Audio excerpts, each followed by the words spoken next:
There is, of course, another responsibility we have to our children, and that's the responsibility to ensure that we do not pass on to them a debt they cannot pay.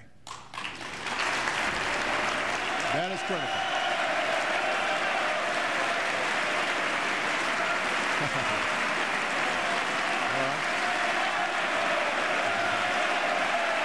Yeah, I agree. Absolutely.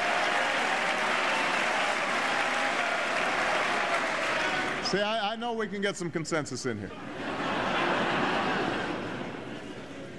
With the deficit we inherited, the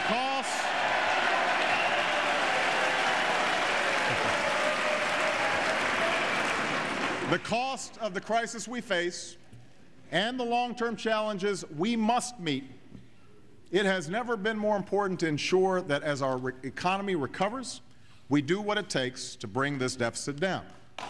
That is critical. Now, I'm proud that we passed a recovery plan free of earmarks, and I want to pass a budget next year that ensures that each dollar we spend reflects only our most important national priorities. And yesterday I held a fiscal summit where I pledged to cut the deficit in half by the end of my first term in office. My administration has also begun to go line by line through the federal budget in order to eliminate wasteful and ineffective programs. As you can imagine, there's a process that will take some time, but we have already identified $2 trillion in savings over the next decade. In this budget,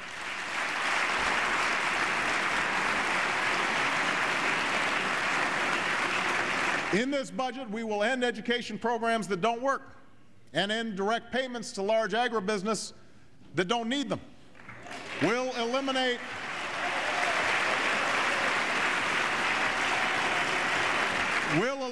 the no-bid contracts that have wasted billions in Iraq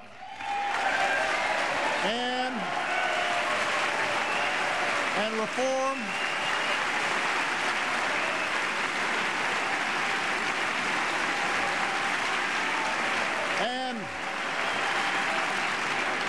reform our defense budgets so that we're not paying for Cold War era weapons systems we don't use.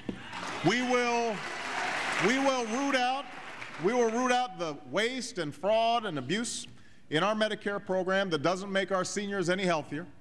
We will restore a sense of fairness and balance to our tax code by finally ending the tax breaks for corporations that ship our jobs overseas.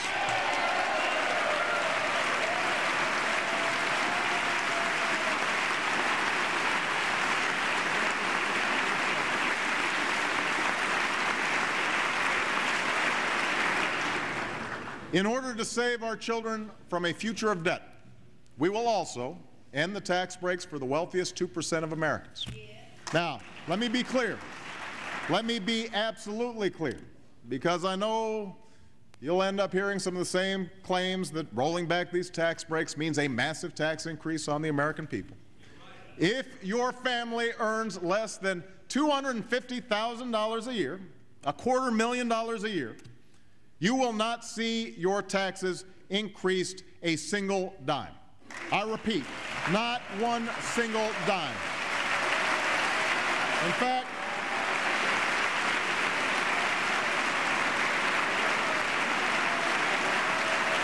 not a dime.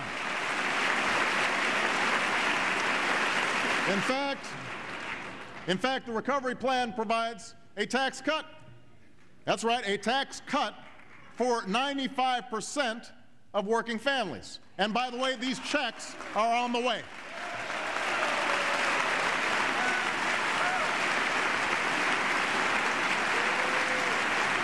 Now, to preserve our long-term fiscal health, we must also address the growing cost in Medicare and Social Security. Comprehensive health care reform is the best way to strengthen Medicare for years to come. And we must also begin a conversation on how to do the same for Social Security while creating tax-free universal savings accounts for all Americans. Finally, because we're also suffering from a deficit of trust, I am committed to restoring a sense of honesty and accountability to our budget. That is why this budget looks ahead 10 years and accounts for spending that was left out under the old rules. And for the first time, that includes the full cost of fighting in Iraq and Afghanistan. For 7 years, we've been a nation at war. No longer will we hide its price.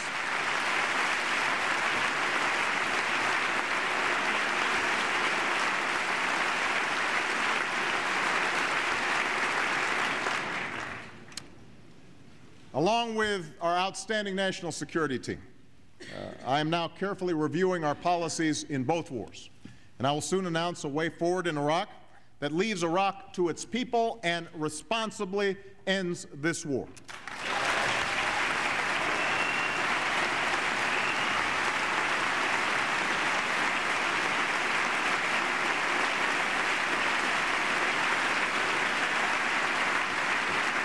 And with our friends and allies, we will forge a new and comprehensive strategy for Afghanistan and Pakistan to defeat al-Qaeda and combat extremism, because I will not allow terrorists to plot against the American people from safe havens halfway around the world.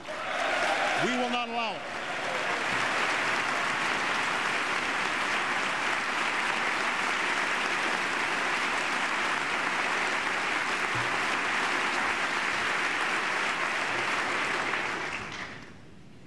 As we meet here tonight, our men and women in uniform stand watch abroad, and more are readying to deploy. To each and every one of them, and to the families who bear the quiet burden of their absence, Americans are united in sending one message: we honor your service. We are inspired by your sacrifice, and you have our unyielding support.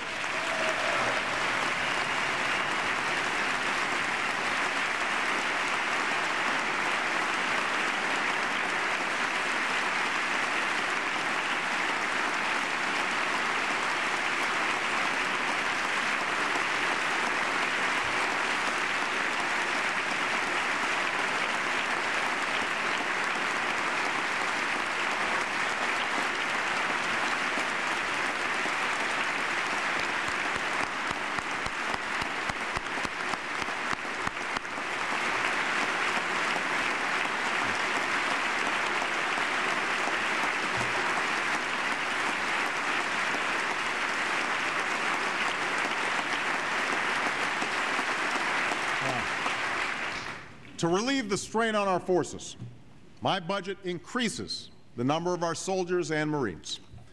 And to keep our sacred trust with those who serve, we will raise their pay and give our veterans the expanded health care and benefits that they have earned.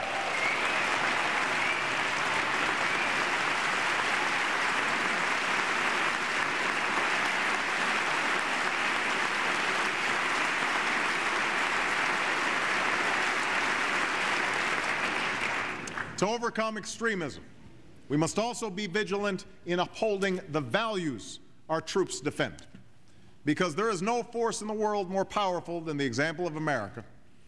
And that is why I have ordered the closing of the detention center at Guantanamo Bay and will seek swift and certain justice for captured terrorists.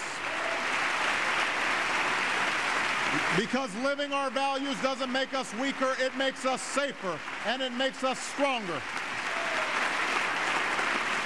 And that is why I can stand here tonight and say without exception or equivocation that the United States of America does not torture. We can make that commitment here tonight.